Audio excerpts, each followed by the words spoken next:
Hey there, sports history fan. This is Arnie Chapman, aka the Football History Dude, and I'm here to help you finish your Christmas shopping list and let everyone else over there stiff-arm their competition while trying to fight off that tryptophan on Turkey Night.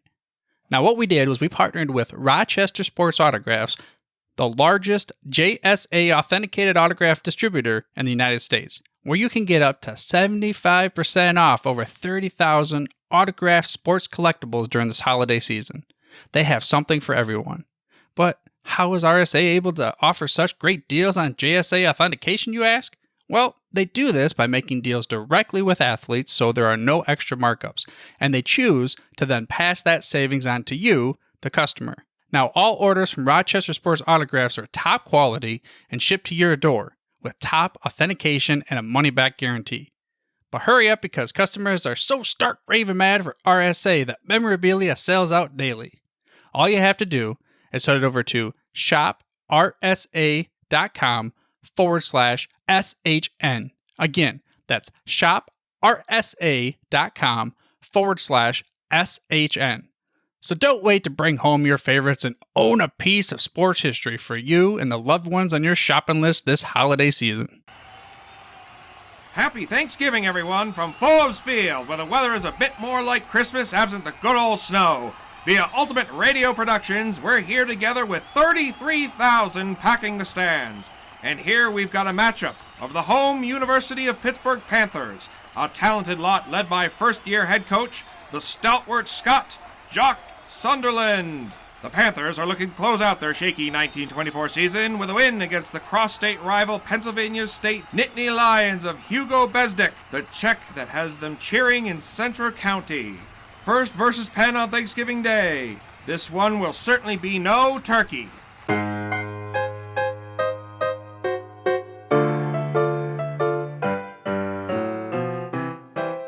When great events in history occur, do witnesses realize the importance?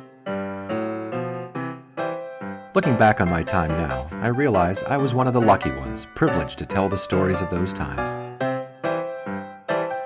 I'm Orville Mulligan, sports writer.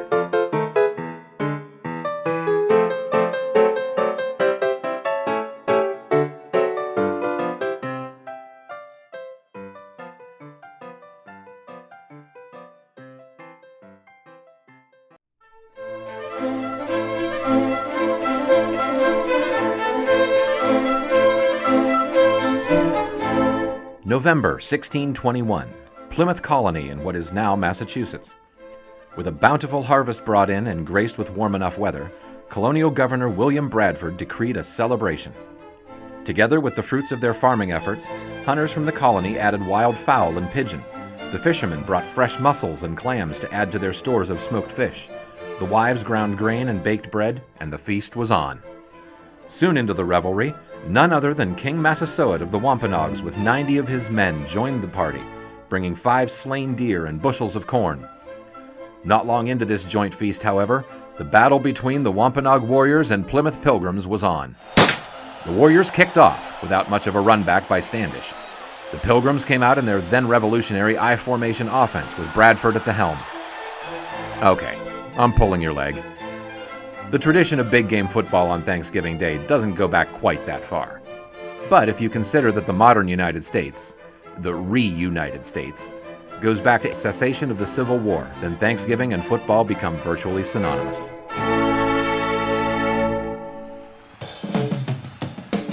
The Panthers line up on a second down. 8 yards to go on the second play of the drive. Second offensive play of the game.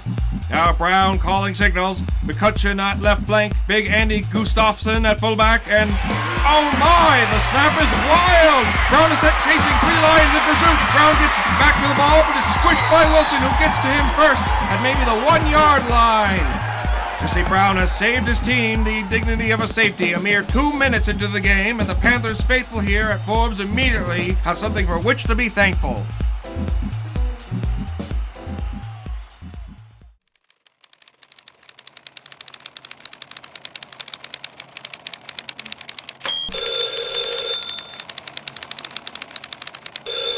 Pittsburgh Guardian.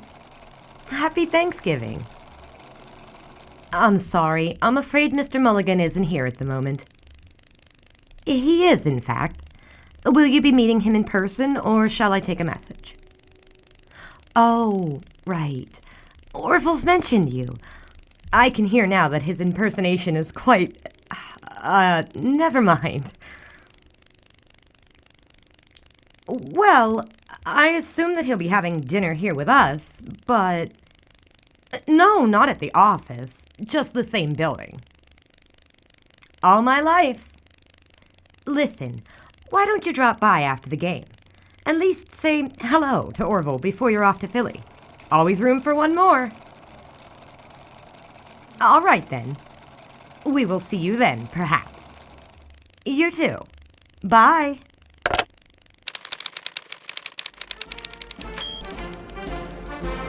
And gratefully acknowledged as with one heart and one voice by the whole American people. I do therefore invite my fellow citizens in every part of the United States, and also those who are at sea and those who are sojourning in foreign lands, to set apart and observe the last Thursday of November next as a day of thanksgiving and praise to our beneficent Father who dwelleth in the heavens.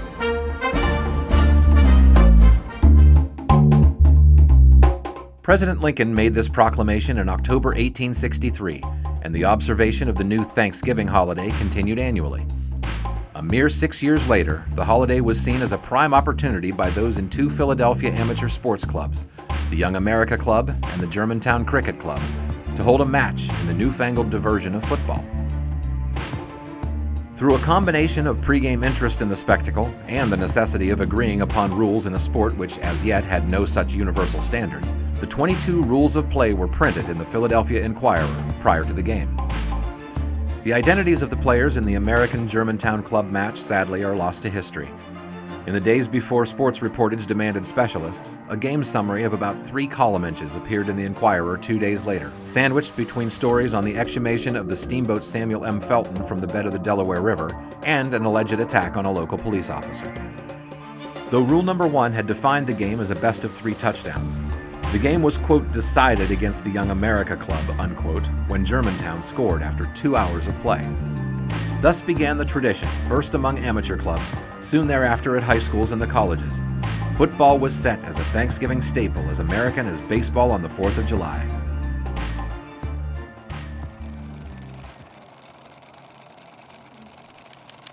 Confessions of a Female Crank, Chapter 8. Not long after young Annie had fallen so thoroughly for all those magnificent Pittsburgh Pirates and all matters baseball, I came to a dread realization that Pittsburgh weather was far too cold to permit the game to be played. What is, thought I, with innocent mind, the baseball fan to do in wintertime? Certainly, through Father's newspaper, I could read all the scores in the news sent through the wires, even the ones not published on the Guardian's pages. But the wires weren't nearly as busy as they are in the 20s, and the telegraph dits and dashes are a poor substitute for the magical lore of the ballpark. I took some time to warm to football's charms, my newly adopted companion for the glacial baseball off-season. After all, the gridiron game is so dramatically different from my first love and unique, even among the prism of variations of football played throughout the world. For football of the American style is unique in its combination of traditional ball game skills and combat sports technique. Football is the game strategically most resemblant of warfare, requiring its coordinated and graceful ranks to realize the tactics of command. In '09, the University of Pittsburgh itself moved campus to Oakland, took on the Panther mascot, and began playing at Forbes Field, automatically becoming the home team, the focus of my devotion. In sports fandom, familiarity breeds not contempt, but interest. Fullback Tex Richards was no shortstop Hannes Wagner, but his fleetness of foot and seeming invulnerability made the leader of this pride of Panthers a suitable hero substitute.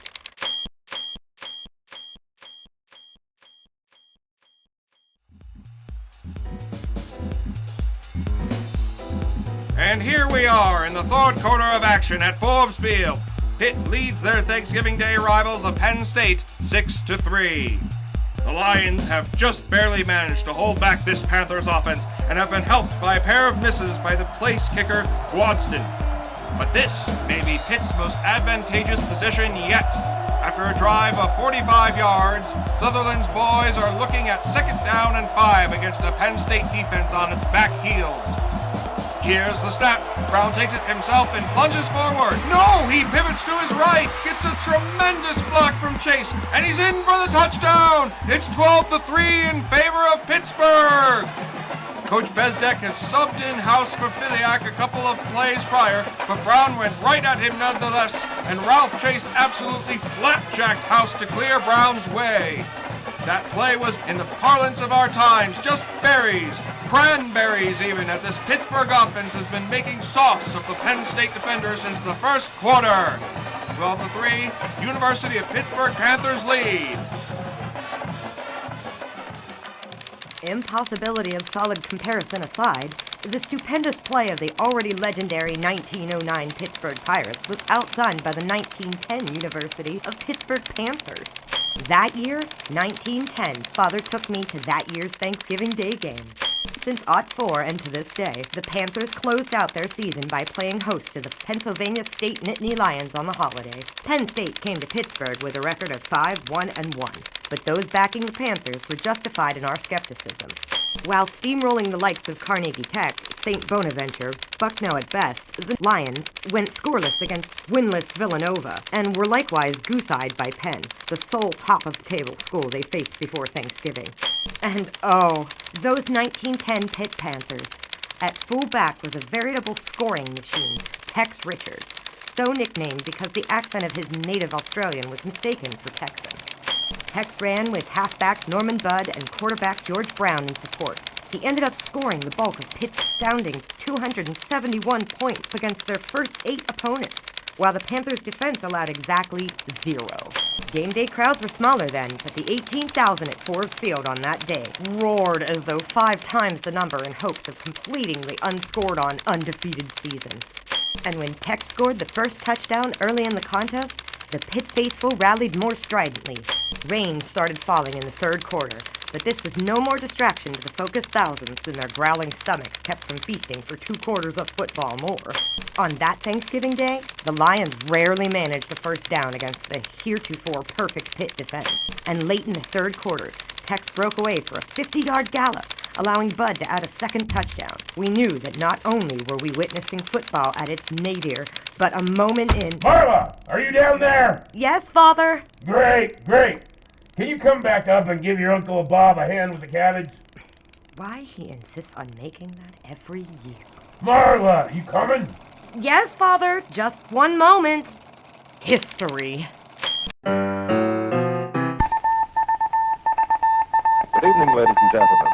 Well, by now we're getting a bit used to winter. We're like soldiers in the middle of a campaign, growing hardened to discomfort and better able to take it, and looking with longing toward the day when the war is won and there'll be plenty of everything again, including that good Olga coal. But like good soldiers, we can't afford to let down now that victory is in sight. We must work harder than ever to get every bit of heat from the coal we get, make it go further and use less. We must figuratively tighten the belts on our coal bins and wade into old man winter with a little less fuel and a little more heat from every ton.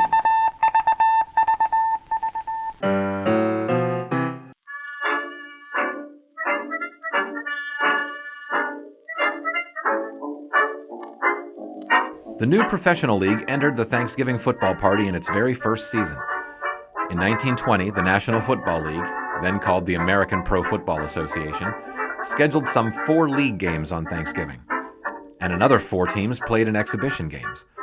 All told, the APFA brought professional football on Thanksgiving to Chicago, Buffalo, Richmond, and several cities in Ohio. Probably the most notable of these first Thanksgiving pro football games was that of the hometown Akron Pros versus the Canton Bulldogs of Jim Thorpe. Akron entered the game undefeated at 7-0-1, including a 10-0 defeat of this same team on Halloween. This had been the sole loss thus far in 1920 for the Bulldogs, who entered the game at 6-1-1 and were no doubt looking for some measure of revenge. Akron-Canton hardly had the draw of a Pitt-Penn State, and so some 6,500 were on hand at League Park. Not a bad showing for the fledgling league, considering the dreary pall of sky and the clammy cold. The rain had stopped after several days of dunking essentially the entire state of Ohio with rain, but the League Park turf was destined to quickly become a mud bath. On Canton's first possession of the game, Cecil Griggs fumbled on his own 40, and the West Virginia wunderkind Rip King ripped off consecutive 20-yard passes to Scott Bierce and Big Bob Nash, soon putting the score at 7-0. A grueling battle for field possession ensued, with Canton fumbling away opportunity 4 times, one more than the first downs they earned. On his part, Thorpe played only the second half for Canton, but could not produce the needed yards, drawing constant attention by swarms of defenders at a time. On the one occasion, when Thorpe broke into the clear after characteristically shrugging off his would-be tacklers, an apparently sharp-eyed referee stated that no, the Bulldog had stepped out of bounds after gaining maybe 10 yards. As the final gun sounded, the score remained 7-0, and the players had become indistinguishable from one another, both teams' gear now colored in identical hues of mud.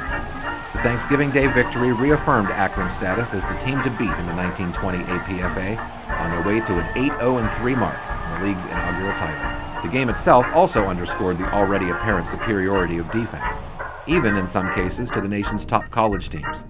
This new league may just make it yet.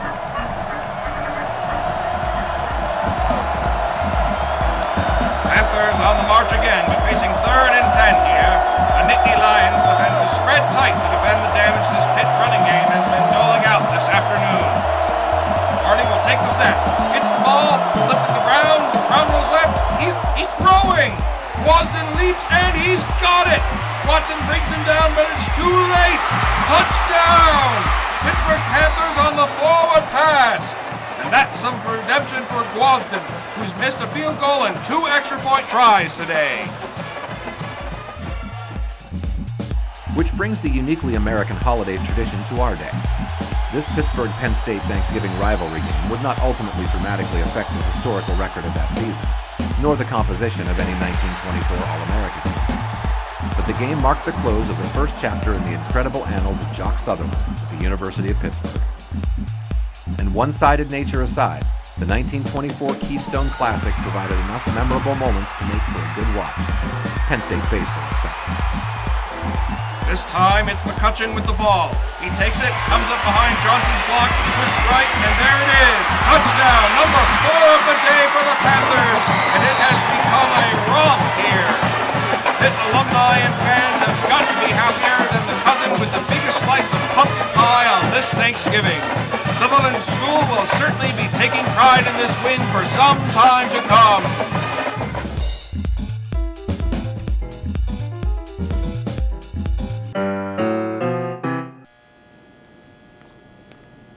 Penn State might have kept the contest more competitive, but who's to complain for seeing a pair of top-ranked teams duking it out amidst weather that's the very dictionary definition of crisp. And now, on to Germanic-tending Thanksgiving dinner at the Delfts. But first, a stop. Miles Standish. Your order. Beer. 2 quarts. Thank you. Happy Thanksgiving. Thanksgiving dinner at the Delfts tends to the Germanic, with Dutch and German specialties liberally interspersed with the holiday's hallmarks of the USA. Scotch friend, 1/5. Wait a minute. And a fine evening to you. Pardon me, Mr. Sutherland? Jock Sutherland? Now, you may pardon me, sir, but who's asking? Orville Mulligan, sports writer, Pittsburgh Guardian. Ah, newspaperman. Do us a favour then. Keep this under your bonnet. Wouldn't do for the lads on the squad to hear of such an impropriety. Your secret is safe with me. Normally I have nothing but the highest of regard for the laws of God and man, but this prohibition seems to me to have no aspect of either. Denying a responsible gentleman a soul-soothing drop or 2 of whiskey when he chooses. Unthinkable. Heading off to dinner, Mr. Mulligan? Yes, sir. Going this way? Indeed. I'm surprised you're not celebrating with the team. Well, I've been the primary figure in those laddies' lives for the better part of 6 months now, and ultimately it was their efforts that made today's win possible. So that may indulge their joyousness without my spectre hovering about. Beyond that, my family may appreciate my presence, not so present during football season. I'll bet. So how do you evaluate your performance in your first season? Pop Warner was my coach at Pitt in the aughts, as you know. If I may be so immodest, as I was among those on the roster, the Panthers teams of Pop were among the very finest to ever play the college game. Those are, as the expression goes, mighty big shoes to fill. I should not honestly be anticipated to match that success, at least not yet, I have no such delusions as to compare myself to Coach Warner, and others should not foster such hubris. That in mind, I'm afraid I can only consider my job in 1924 as supplementing my personal bank of knowledge. I shall do righter by my charges next season. Wait till next year. Do you enjoy your teams playing on Thanksgiving Day? So it's a proper interview now, is it? Silence has its price. Is that an Irishman for you? As the celebrating happens in evening time, after the game, it's a pleasing enough tradition in which the boys may participate. Additionally, as I often say, the brain may realise that this particular Thursday is a holiday which calls for unadulterated leisure, but the body does not. Good honest exercise is always a justifiable pursuit for the young gentleman, and what better exercise than football in autumn? Autumn? You call this autumn? Compared to the bonny old country, this is nearly summer. Mr. Mulligan, we must now part ways. Enjoy your holiday season. Thank you, Coach Sutherland. You as well. What was the name of your newspaper again? The Guardian. Don't recall that one.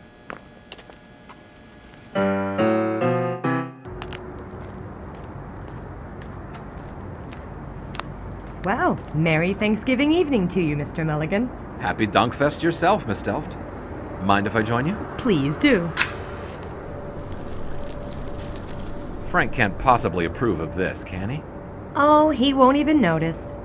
I slipped out when verbal chaos over the presentation of Bratwurst broke out, the usual sort of thing. It's a smoked sausage, for heaven's sake. Be thankful for the kerfuffle. It gives you the time to engage in dazzling conversation with a dashing and erudite sports writer. Does it? It does. And on top of the edification, you may enjoy in the calm November air a serving of fine tobacco. Or two. Pony up one of those fancy jobbies for later, cowboy. But of course.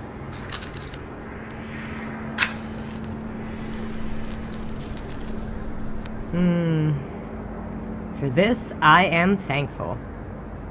And for what are you thankful on this evening, dear Orville? As ever, I'm thankful our world allows for this. This? This. All of it. That I can be paid for traveling to witness and recount America's greatest sporting events. And the stars. The legends.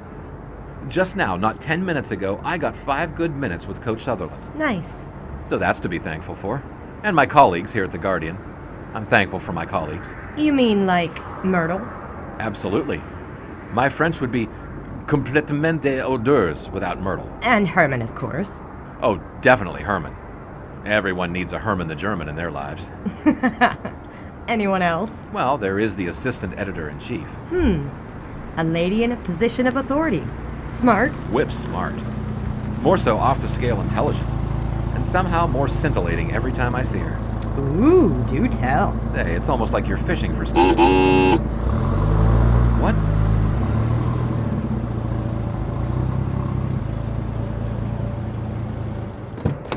Happy Thanksgiving evening, old chum. Freddie, what are you doing here? I was invited by Miss Delft here. You are Miss Delft, I presume? I am. And please call me Marla. How do you do, Mr. Carson? Very well. And call me Freddie. Or Sweaty Freddie. Now, there's no need for that. Boys, let's stop the oh-so-charming college boy banter before it begins this evening. What do you say? Now, Freddie here called into the office this morning for you, Orville. And when he explained to me that he was planning on driving to Philadelphia tonight, I invited him here. Truth is, even driving this beauty at top speed, my folks would be asleep long before I got there. The price of a father who gets up before dawn. Marla, there you are! Can you come up and have a look at this oyster stuffing? I've already had a look, Father. I made it. Regardless, though. Coming, Father.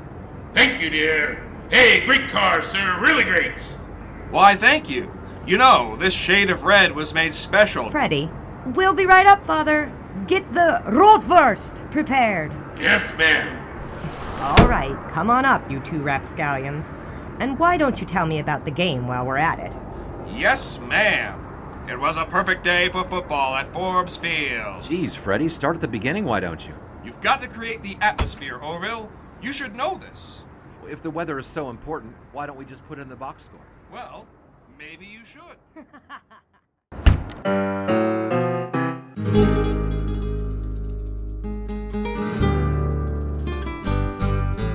This has been Orville Mulligan Sports Writer, an audio drama podcast from Number 80 Productions and the Sports History Network.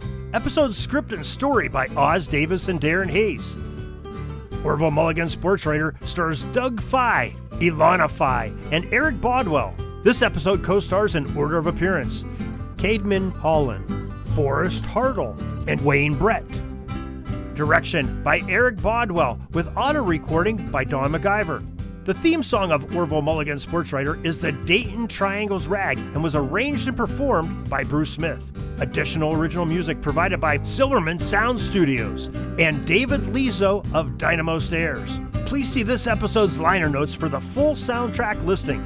Orville Mulligan Sports Writer is produced by Oz Davis and Darren Hayes. Series concept by Darren Hayes. Keep your dial locked to this podcast station for the next exciting episode of Orville Mulligan Sports Writer, coming soon.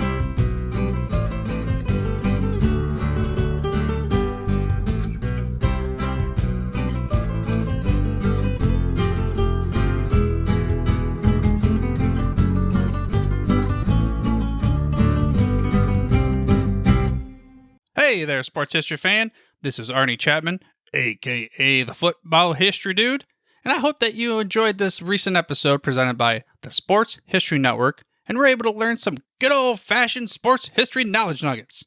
I started the Sports History Network back in 2020 with the mission to help podcasters find a community of like-minded sports history nerds, as well as helping aspiring podcasters to start their own shows.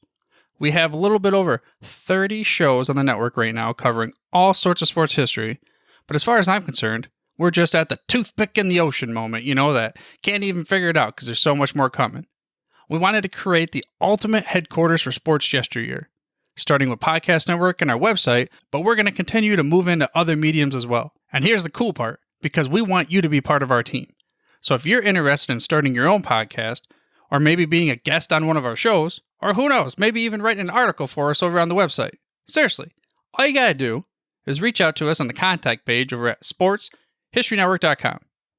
You can be as technologically savvy as a Neanderthal tapping on a stone trying to figure out this whole hieroglyphics thing back in the day. Again, it doesn't matter, because even if you don't understand the whole podcast space, we have a production team that can pretty much help you out with doing everything. All you gotta do, head over to sportshistorynetwork.com, head to the contact page, fill it out. That message goes right to me, and I'll reach out to you as soon as I can. But for now, dude, I'm through if you're through.